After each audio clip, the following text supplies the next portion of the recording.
L'idée des grandes gueules n'est pas d'être un petit village, dans sa fierté, face à tous les autres journalistes qui auraient renoncé. Ce que, de plus, nous ne croyons pas. Notre idée est plutôt de faire école, d'aider tout le monde et de constituer un laboratoire utile à tout le monde. Ici commence l'actualité de la Guinée. Bienvenue chez les GG. Voilà, nous continuons, nous poursuivons donc cette émission et c'est important de rappeler que le train, le Conakry Express qui a été promis, qui fait partie des éléments sociaux promis par le gouvernement guinéen dans le cadre de la riposte au Covid-19 en Guinée, a donc repris du service. On espère en tout cas que ça puisse apporter du nouveau, du répit justement au déplacement des populations guinéennes. Jacques Léo-Aleno, je l'annonçais tantôt, le G20 et d'autres puissances, bien entendu avec des institutions internationales, notamment le FMI, se sont accordés pour donner un moratoire à certains pays dont le nôtre, une année sans faire face à notre dette extérieure. Oui.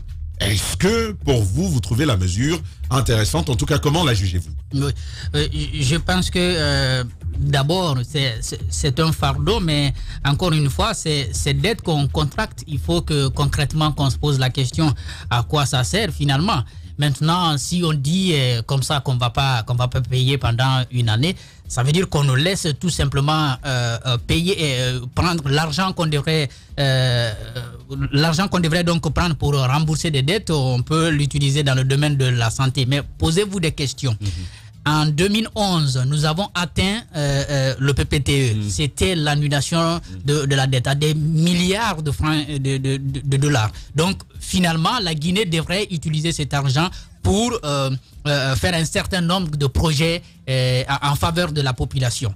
Après, on nous a vanté beaucoup de choses, mais quand vous posez des questions, vous allez comprendre que même les projets de rénovation qui sont en cours, il a fallu l'intervention des personnes ou disons des partenaires étrangers. C'est le cas par exemple de l'hôpital Donka. Je crois que c'est la Banque islamique qui intervient à un certain pourcentage. Il y a beaucoup d'autres projets qu'on est en train de faire. On était obligé d'aller contracter peut-être d'autres dettes pour venir encore travailler. Ce qui veut dire que l'annulation de la dette en 2011 n'a pas tellement eu d'effet. Mais pour cette urgence, parce que là, il est question d'urgence sanitaire. Ce qui reste clair, qu'on annule ou pas, ou qu'on accorde ce moratoire ou pas. Est-ce que les États sont capables de faire face à cette réalité-là aujourd'hui? Je crois que ce n'est même pas envisageable. C'était tout simplement logique que ces pays-là arrivent à cette conclusion finalement. Il faut oublier avec cette dette, ce sont des pays qui sont en souffrance. Ils ont même du mal déjà à faire face à leurs problèmes sanitaires, ou peut-être même qu'il faut venir en aide. Et c'est le cas aujourd'hui. L'ensemble des États juge insuffisant, en tout cas pour certains, l'aide étrangère, parce qu'il n'y a pas d'initiative locale à faire sur place. Quand on vote un plan de riposte, on adopte un plan de riposte comme le nôtre, on dit voilà ce que nous allons donner, mais ce que les partenaires doivent donner est beaucoup plus élevé que ce que nous-mêmes nous sommes capables de donner. Je crois que ça, cette réalité-là doit finalement changer. On ne doit pas continuer à avoir des gouvernements qui comptent beaucoup plus sur l'étranger que sur l'apport interne. Mais en même temps, on se pose la question, est-ce qu'il y aura des allègements particuliers au moment de reprendre du service de la dette après l'épidémie, en sachant que les économies vont sortir, mais vraiment terrassés, foudroyés par cette épidémie? Là, il faut peut-être être dans les secrets du G20 pour le savoir, mais je crois que tout peut arriver. Ça dépend de la coopération internationale entre les États. Ce qui reste clair, je crois, au lendemain d'Ebola, il y en a qui avaient été gentils à notre égard. Peut-être qu'on peut compter sur cette gentillesse-là pour dire, bon, voilà, vous avez trop souffert de cette épidémie. voilà, on peut alléger. Mais encore une fois, pour l'instant, c'est un moratoire, c'est-à-dire qu'on ne paye pas maintenant, mais c'est une dette, il faut rembourser. Pour vous, ils ont été gentils. Roby, est-ce que vous pensez que ça va vraiment nous profiter contre le Covid-19? Pas du tout. On a l'expérience du PPTE. Exactement, pas du tout. On a déjà subi cette gentillesse à l'après-Ebola. Je pense que tous les pays du monde étaient solidaires des pays particulièrement touchés par cette crise d'Ebola. Je parle de la Guinée, la Sierra Leone, le Libéria et un peu la Côte d'Ivoire. D'autres pays ont réussi à utiliser cet instrument-là pour évidemment fouetter leur économie. La Côte d'Ivoire était un bel exemple dans le domaine. Et je crois aussi la Sierra Leone avait été félicitée. Le Libéria était en période électorale, c'était un peu trop compliqué. Mais la Guinée n'en a pas vraiment usé. Parce qu'après Ebola, on s'est rendu compte que la crise économique a continué. Et nous avons continué à nous affaisser dans ce domaine-là. Bon, annuler la dette ou alléger la dette, c'est une bonne chose. Mais après, c'est la capacité des pays, de chaque pays à pouvoir... Ils ont suspendu la dette. Pardon. Après, c'est la capacité de chaque pays à pouvoir substituer cette aide-là à de la performance. Encore une fois, les pays qui peuvent le faire, généralement, ce sont les pays industrialisés, les pays qui produisent. On est un pays que nous ne produisons pas, nous consommons. Donc la consommation joue effectivement un grand rôle dans l'affaissement de notre économie parce que c'est plusieurs millions de dollars par mois qui sont utilisés pour acheter des intrants, acheter ceci, acheter cela pour la consommation locale. Je pense que les États africains, notamment chez nous, on doit penser beaucoup plus à la production locale, à la production des matières premières, à la production de certains produits de consommation qui coûtent cher au portefeuille étatique. Je pense qu'en ce moment-là, nous pourrons au moins renflouer un peu nos caisses. Maintenant, la dilapidation économique aussi, la corruption et tout ça sont des facteurs très importants et qui jouent un rôle éminemment crucial dans les difficultés économiques que notre pays traverse. Tout ça, ce sont des éléments qu'il faut écarter dans la gestion d'un pays, des éléments contre lesquels il faut s'élever, il faut complètement combattre la corruption, combattre la gabegie, etc. Et en même temps rendre plus performant nos productions, faire en sorte que notre pays puisse au moins, ne serait-ce que produire massivement les produits de consommation, le riz, beaucoup de denrées alimentaires comme le sucre. On peut le faire. Il y a la possibilité de le faire. Donc tant que nous n'avons pas fait ça, tant que nous n'avons pas un certain niveau d'industrialisation, ça ne servira à rien. On aura annulé toutes nos dettes, on sera obligé de s'endetter encore plus. Oui, parce que ce qu'il faut dire, il faut quand même dire que ce n'est pas de l'argent en plus. Mais oui. Ça, c'est important à dire. C'est une dette qu'on ne paiera pas sur une année.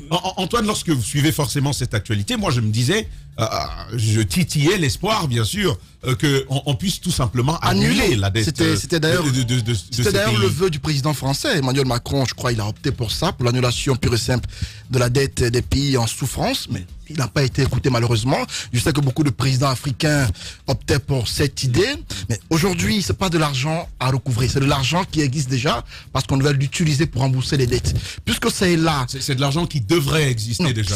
Ça doit exister normalement. Pas sûr que ça existe pour tout le monde. Non, c'est de l'argent à produire. Un pays normal c'est de l'argent à produire. Est censé avoir cela en réserve parce qu'il doit rembourser ses dettes. Non, pas nécessairement. Non, pas nécessairement. Moi, c'est ce que je me dis. Pas nécessairement, pas du tout. Dans tous les cas, j'estime que c'est pas de l'argent des dettes qui est à rechercher, c'est à l'interne. Cet argent-là qu'on aurait dû prendre pour rembourser nos dettes, on peut en une année prendre cela pour remplacer, pour faire en sorte que des choses qui manquent chez nous puissent exister.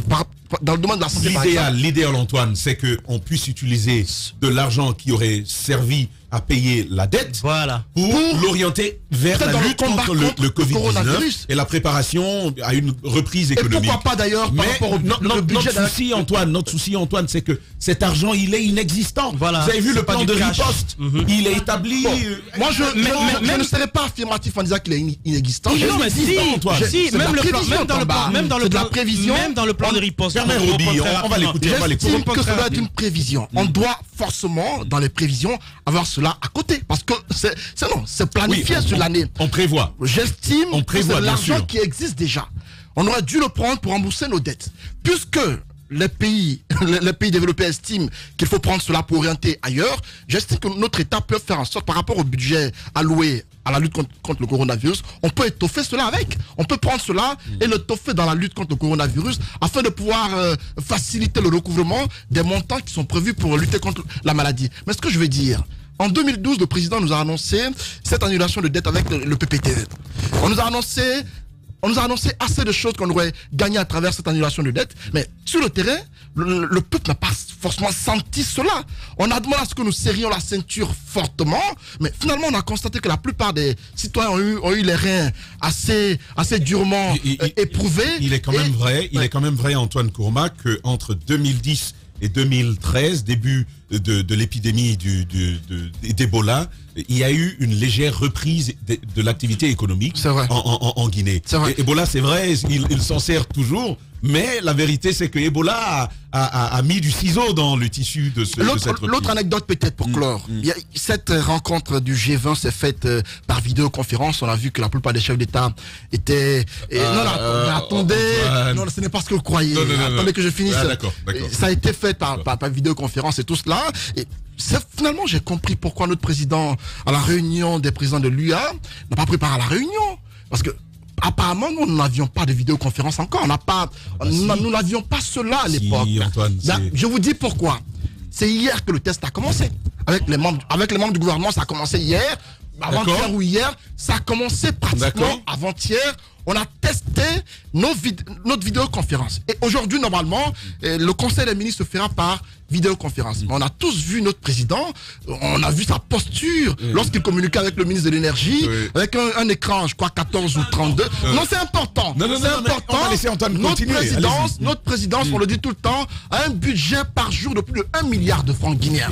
Il est important que dans des domaines précis, qu'on sache au moins faire en sorte que la Guinée soit bien vue à l'étranger. On ne peut pas prendre un tel écran qui, pour moi, Roby, tu minimises cela, mais c'est important en termes d'image et de communication. Allez-y, Roby, on ne peut pas prendre un écran 14 ou 32, le faire supporter par une assiette, je ne sais pas, à manger. On voit un chef d'État qui est pratiquement à proximité. On a tous vu l'exemple des autres États où la plupart des appartements ou des lieux aménagés pour cela, mais quand vous voyez, c'est tellement bien fait que quand vous le voyez, vous sentez qu'il y a une volonté manifeste d'aller de l'avant. Mais chez nous, ce n'est pas ce que nous constatons. On a comme l'impression que tout le temps, quand des événements arrivent, c'est maintenant qu'on essaie de trouver des solutions aux problèmes, alors qu'on aurait dû les prévoir depuis longtemps. Et aujourd'hui, ce n'est pas maintenant qu'il faut prévoir ces histoires. Alors, Roby, vous savez comment moi j'analyse cette image? Moi, je trouve que le président Alpha Condé est un président authentique. Moi, je ne suis pas. Voilà, il est authentique. Non, mais je verse pas. C'est mon avis. Écoutez, notre président. Je verse pas dans ça. Notre président, il est authentique. Je verse pas dans ça. Le président ne va pas faire sa conférence dans un home cinéma. L'important, ce n'est pas ça. Écoutez, il faut pas. Non, mais arrêtez. Il faut reconnaître quand même que. Mais arrêtez. Mais il aurait pu même faire sa vidéoconférence sur son téléphone. L'essentiel, c'est qu'il voyait Talibi en face. Vous avez vu cet écran-là? Ouais, mais écoutez, pour moi, c'est pas important du tout. Non, l'image que vous renvoyez est importante. C'est de la communication. Il a pas fait sa vidéoconférence. D'ailleurs, qui a fait la photo? Il a pas fait sa vidéoconférence. Qui l'a pris en photo? Il a pas fait sa vidéoconférence. Il a fait sa vidéoconférence, oui ou non? Ça marchait, oui ou non? Talibi était à l'écran, oui ou non? Le son sortait, oui ou non? Arrêtez un peu. Mais arrêtez. Le président a d'une simplicité dans ce domaine-là, je le sais. Même ses habillements, j'ai vu que les gens critiquaient, ils portent toujours la même. Ça compte pas. L'essentiel pour moi, c'est que le message passe. L'essentiel, c'est que le message passe. Que tu utilises Techno, Samsung ou iPhone, tu communiques. Faut qu'on avance un peu. Arrêtez. Tu communiques de toute façon. J'ai même vu des gens, tellement ils ont voulu faire dans la moquerie. Ils se sont trompés, ils sont allés prendre une photo de Paul Kagame en train de regarder à la télé l'adresse à la nation d'Emmanuel Macron en disant que c'est une vidéoconférence. Non mais qu'on arrête un peu. Pour moi, c'est pas important du tout. Que le président fasse sa vidéoconférence sur un HP, c'est pas important. L'essentiel, c'est que la vidéoconférence, elle est faite. La primature est bien équipée. Et plus équipée, c'est vrai. Donc, c'est un mec high-tech quand même. Il aime un peu tout ce qui est... Pas que la primature.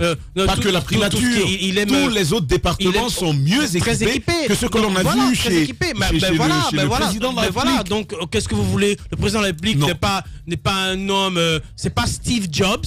Je pense qu'il faut pas verser dans ça. C'est rien ça du tout. Roby, c'est rien ça. Roby, tu crois ce que tu as dit? Absolument. Bien. Jacques, qu'est-ce que tu en penses? Bon, moi, je suis en train de penser que c'était un test. C'était un test. D'accord. Voilà. En attendant l'arrivée du vrai équipement. L'arrivée du vrai équipement pour permettre au président de. Est-ce qu'on a même besoin de ces caméras? Ça s'appelle comment déjà les caméras en dessus de. Vous avez vu actuellement, c'est incorporé, on n'a pas besoin de ça. Il faut il connaît des écrans quand même avec les caméras incorporées. C'est pas important. Le président de la République, le président de la République, on vit en 2020. Vous savez quel téléphone il utilise? Il utilise encore du Samsung. On vit en 2020. Non, mais il faut pas l'en vouloir. Pour moi, l'important, c'est qu'il a fait sa vidéoconférence avec Talibi. Voilà. Vous savez, le président, c'est une institution. Donc, il faut quand même qu'on puisse bien présenter notre institution. Je pense que là-dessus, il faut bien être d'accord avec Antoine qu'on aurait pu choisir mieux. Vous voyez avec quelle souffrance il regarde cet écran-là. Il est obligé de regarder miniaturiser. Je pense que tout cela, il ne faut pas fatiguer le vieux. Il faut mettre un écran normal. Un peu de pitié pour lui quand même. Pour qu'il puisse être à l'aise dans la communication. Je pense que s'il doit participer à une conférence avec les autres chefs d'État, bien entendu, ça peut paraître difficile parce que ici on peut le manager un peu parce qu'il est avec ses ministres qui sont obligés d'aller à son rythme, mais avec les autres homologues sur le continent, ils ne seront pas à son rythme. Je crois qu'il faut le mettre à l'aise. D'accord. Jacques, Roby, un dernier mot. Il avait ses lunettes pour agrandir l'écran. Non, mais c'est pas possible.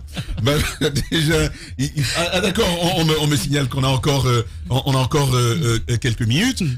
Antoine Courmas, c'est en 1 minute 30 déjà, nos députés vont pouvoir commencer à du service. Il y a la Cour constitutionnelle qui a pris cet arrêt.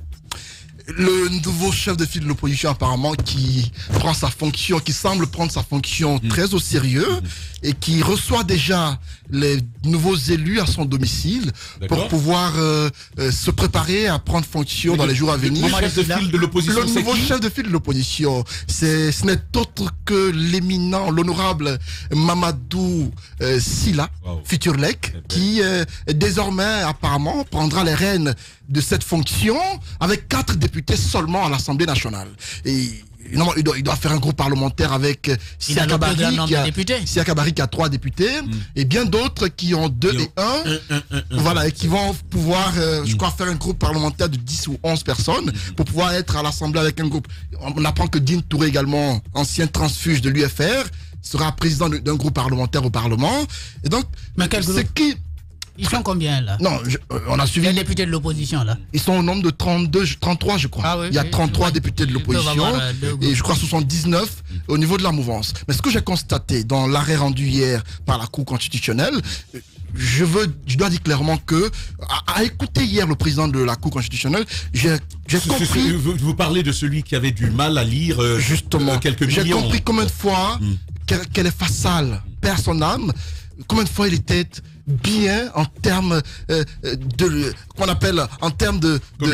communication. Hier, on a vu un président de la Cour constitutionnelle qui avait du mal même à lire le nom des partis politiques et à enchaîner les phrases et les mots. Aujourd'hui, on a un nouveau parlement au sein duquel se trouvent des jeunes qui font pour la première fois leur entrée dans cette fonction de député. Je pense à Nestor Kabadono, également au jeune Toubajan Victoire et à bien d'autres qui vont porter le costume désormais de député. Je pense à Bouna Keïta désormais qui devient député également. À Mamadou Silla qui est député.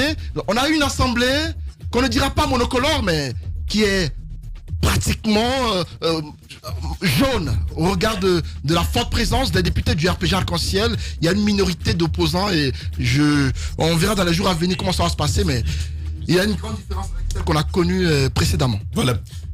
Alors, c'est une actualité sur laquelle forcément on reviendra. Je vois qu'il y en a qui frétillent d'impatience à dire un mot là-dessus. Mais d'ici là, Guinéens et Guinéennes, notre chef de file de l'opposition, ce serait Mamadou Silla. Restez avec nous, on se retrouve au bout de 10 minutes pour la deuxième partie de cette émission. Information coronavirus. Pour vous protéger et protéger les autres du coronavirus, adoptez ces gestes simples. Lavez-vous très régulièrement les mains ou utilisez une solution hydroalcoolique. Toussez ou éternuez dans votre coude. Utilisez des mouchoirs à usage unique puis jetez-les. Si vous êtes malade, restez chez vous et portez un masque chirurgical en présence d'autres personnes. Ceci est un message Adafomédia. Adafomédia, le futur, vivons-le ensemble en Guinée. retour dans ce studio pour poursuivre notre représentation des Grandes Gueules commencée à 9h. Il est 10h passé de 2 minutes. Nous serons ensemble jusqu'aux portes de 11h. Vos préoccupations sont prises en compte. Vous êtes nombreux et nombreuses à nous suivre un peu partout à travers la Guinée, mais également l'étranger. Les Grandes Gueules se poursuivant. On commence donc avec ces préoccupations qui nous sont envoyées. Et le tout premier tweet que nous prenons en compte aujourd'hui vient de Aboubakar Sanoussi. Aboubakar Sanoussi nous dit « Bonjour les GG, loin de toute psychose, nous tendons vers le pire. Qu'il faille se le dire ainsi. L'ANSS doit être dissoute et recomposée avec des médecins compétents. Le bilan est catastrophique pour l'heure. Bientôt, nous ferons face à une contamination communautaire. » Eh bien, mon cher Sanoussi, nous sommes déjà en phase 3, donc la phase des contaminations communautaires. Adama de Mariam nous écrit également « Bonjour, il faudrait que le gouvernement renforce les mesures sanitaires et beaucoup plus de sensibilisation avec de la rigueur dans les différents marchés publics. » Il reprend ainsi les propos de Jacques Léo-Héléno. « Parfois, je me demande quelle est l'importance de nos chefs de quartier. Que Dieu bénisse la Guinée. Ma gueule, nous dit-il Adama de Mariam. » Et puis celui-ci, c'est Adams Oumar Diallo qui nous écrit « Bonjour Tamba, le port des masques qui est devenu obligatoire causera forcément des peines aux citoyens qui n'auront pas la possibilité et ils seront exposés et les policiers ont hâte de verbaliser, nous dit-il, les contrevenants. Cette somme serait-elle renvoyée au trésor public ? Il pose une des préoccupations soulevées tout à l'heure. Framoudou Traoré nous écrit également « Bonjour Tamba, le consommateur guinéen n'est pas protégé car la plupart des produits sont vendus sur nos marchés ne sont pas de bonne qualité et souvent leurs dates de production et d'exposition sont falsifiées. » Il veut parler de date de péremption. Que Dieu protège les Guinéens. C'est bien Traoré Framoudou qui nous écrit depuis la Russie. On continue ce périple à travers les réactions de nos auditeurs et téléspectateurs. Bonjour Tamba, amicalement à toute l'équipe. Tamba, moi je pense que le problème du Covid en Guinée est un problème de tous les Guinéens. Nous sommes tous concernés par cette maladie. C'est le bon moment de se lever pour vaincre le Covid. Qu'Allah sauve les Guinéens. Ibrahim Bari qui nous envoyait ce message. On continue avec Ibrahima Sorisso. Je suis inquiet de cette vitesse exponentielle du Covid-19 dans notre pays. J'invite les citoyens à respecter les gestes barrières qui ont été dictés par l'OMS, enfin par l'ANSS aussi. Protégeons-nous vivants, mes chers compatriotes. C'était Ibrahima Sorisso qui nous écrivait. On va prendre Mamadou Amadi Silla P qui nous écrit « Bonjour mes chers, pour la limitation de nombre de cas, il faut circonscrire et pour le faire, il faut confiner Conakry pendant 1 mois. C'est difficile, mais il faut ça tout en prenant des mesures. 1 ou 2 sacs de riz pour chaque ménage. » Le penseur libre Silla, en tout cas, il fait bien de parler de sacs de riz. Nous, on en a besoin, monsieur le Premier ministre.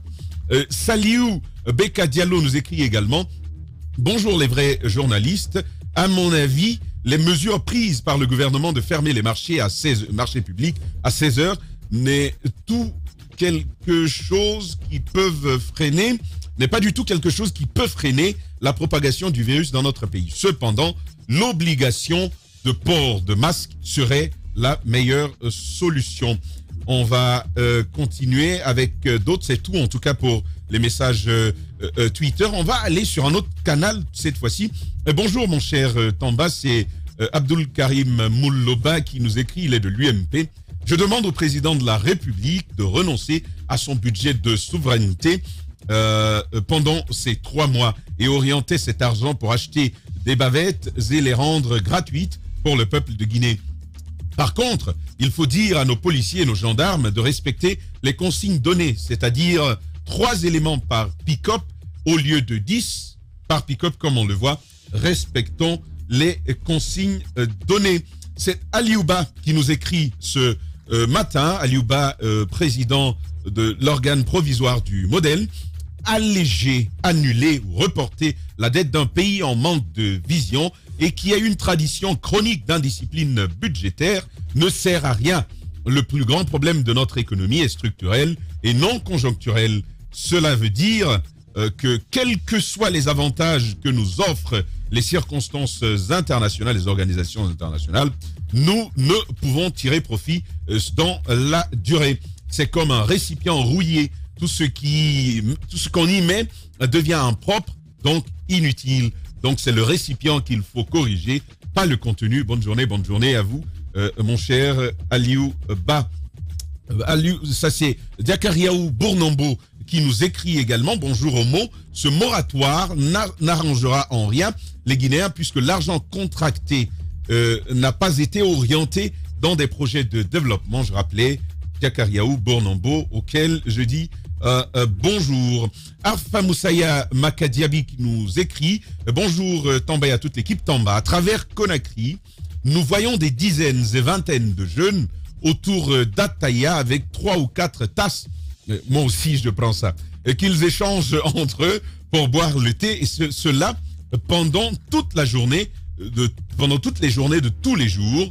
Dites à ces jeunes que le risque de contamination est beaucoup plus élevé de cette manière qu'en portant un masque. Bonne journée, en tout cas, Alpha Moussaya Makadiabi. Ce message-là, il est passé. Souleyman Konaté qui nous écrit de Dubreka. Bonjour les GG. Dans sa dernière adresse à la nation, Alpha Condé a appelé les Guinéens à l'union sacrée pour lutter contre le Covid-19. Pendant ce temps, on kidnappe les citoyens, on étale plus tranquillement le plan du coup d'État constitutionnel. Qu'est-ce qu'on veut au final, chers compatriotes? Restons chez nous, respectons les mesures barrières, lavons-nous régulièrement les mains, prions et demandons à Dieu sa clémence. Nani, c'est bien compris, mon cher Konaté. On va terminer avec celui-ci. C'est Sinani qui nous écrit « Bonjour les GG, je demande personnellement à la population guinéenne de faire une priorité le port des masques pour une meilleure prévention contre le Covid-19. Il est 10h10. On va en prendre un tout dernier. C'est Abou Poutine Banco qui nous écrit. C'est une nouvelle république qui commence en Guinée. C'est avec cette pluie de bonheur. Donc la page du double scrutin est tournée et susceptible d'aucun recours. Et c'est une décision définitive qui est rendue par l'autorité de la chose, qui a acquis l'autorité de la chose jugée, qu'Allah protège la Guinée. Et il termine. Amen. Avant d'aller avec vous, Antoine Kourma, parce que je rappelais tantôt, l'affaire est rocambolesque et ses ramifications pourraient à nouveau rejaillir à la figure de la police guinéenne. Une quantité importante de riz pourri, on dit bien de riz pourri, pas avarié, saisi par le commissariat central de police de Kobayas et abracadabra retrouvé sur le marché du fait présumé de la complicité du commissaire central accusé d'avoir touché des pots de vin.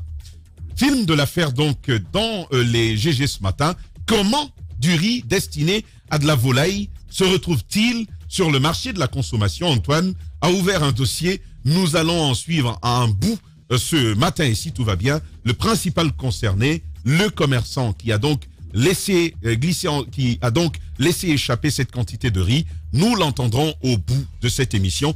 Mais bien avant, il y a cette question que l'on se posait, Jacques, à la pause. Oui. On a entendu le plan de riposte qui a été proposé par le gouvernement guinéen, mais à l'intérieur, était-il possible d'envisager la possibilité de faire face à la nécessité d'une meilleure production agricole sous cette période de pandémie? La question a tout son sens parce que on est en train de vivre une crise et à terme, nous allons avoir des difficultés. Notamment pour la consommation à l'interne. Il y a deux informations, disons une première qui est une contre-vérité sur laquelle je voudrais revenir parce que Mama Sogipa avait dit à un moment donné que nous avions atteint, elle a eu le courage ce jour, elle a dit nous avons atteint l'autosuffisance alimentaire. C'était un lapsus. Et quand les journalistes ont essayé, je peux même dire que nous sommes en surproduction. Oui, on a entendu ça comme ça. Moi, j'ai vu les images qu'on a diffusées ici sur nos antennes. J'ai dit que d'une certaine manière, voilà quelqu'un, membre du gouvernement, qui a manqué de prudence dans sa communication. Vous ne pouvez pas dire en Guinée que nous avons atteint l'autosuffisance alimentaire quand tous les jours, le riz nous vient de l'étranger. Oui. Donc la deuxième communication, c'est celle que le ministre du Commerce a faite à la veille. Disons, nous avions déjà un cas à l'époque, il y avait des inquiétudes. Il a pris un groupe de journalistes pour les amener au port et voir les dépôts de riz. C'était pour dire que nous avions une quantité suffisante, mais pour 6 mois. Et là, nous avons fait plus d'1 mois déjà, donc il faut dire qu'il nous reste 5 mois. On ne sait pas, la crise va nous conduire jusqu'à quand? Hier, oui. Il a plutôt dit qu'il nous restait un stock disponible pour 3 mois. 3 mois. Ah, 3 mois. C'est le Premier ministre qui avait soutenu ça veut donc dire, les 6 mois. Ça veut donc dire que ça a beaucoup baissé. Nous n'avons pas de production... En l'espace de 2 semaines. En l'espace de 2 semaines. Donc, nous n'avons pas de production interne. Ça veut donc dire quand ça finit. Et puisqu'il n'y a pas suffisamment d'entrées, les commerçants ont une certaine, disons, pas d'interdiction en tant que telle d'importer, mais ils ne peuvent plus se mouvoir comme avant pour faire venir, n'est-ce pas, des quantités suffisantes à la consommation. Donc, je crois aujourd'hui qu'il y a problème. Donc, autrement, le plan de riposte aurait pu nous proposer un plan de relance, un plan d'intensification de la production agricole, notamment la production des cultures vivrières, parce que c'est de cela il est question. Le riz, le fonio, surtout le riz, le maïs, s'il faut le sorgho, pour que nous puissions avoir des quantités dans toutes les régions, parce qu'à la fin de cette grippe, de cette pandémie, et bien évidemment, nous aurons des difficultés, même pour importer, nous aurons des difficultés, parce que les commerçants pourraient subir d'énormes pertes, parce qu'ils ne sont pas en train de vendre actuellement. Ils ne sont pas en train disons, même s'ils sont en train de vendre, mais ça pourrait ne pas être continuel à un certain niveau, parce qu'on est en train de leur dire, voilà, le transport est ce qu'il est, parce que le carburant, le prix du carburant n'a pas baissé. Donc, si vous devez déplacer le riz de Conakry pour l'intérieur du pays, c'est à des coûts très élevés. Mais le gouvernement vous dit il faut vendre à ce prix-là, parce qu'il faut geler les coûts pour ne pas empêcher, n'est-ce pas, à la consommation, disons aux consommateurs, d'accéder facilement à cette quantité de riz.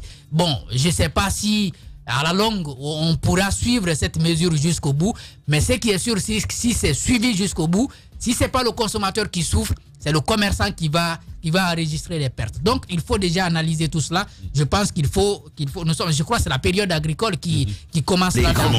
C'est la saison, donc il faut mettre de l'argent dans l'agriculture pour que nous ayons des quantités suffisantes. Alors, Moussa Moïse qui nous rejoint, qui remplace Roby. Bonjour. Moussa Moïse. Concrètement, ça équilibre un tout petit peu. En effet, on en a besoin.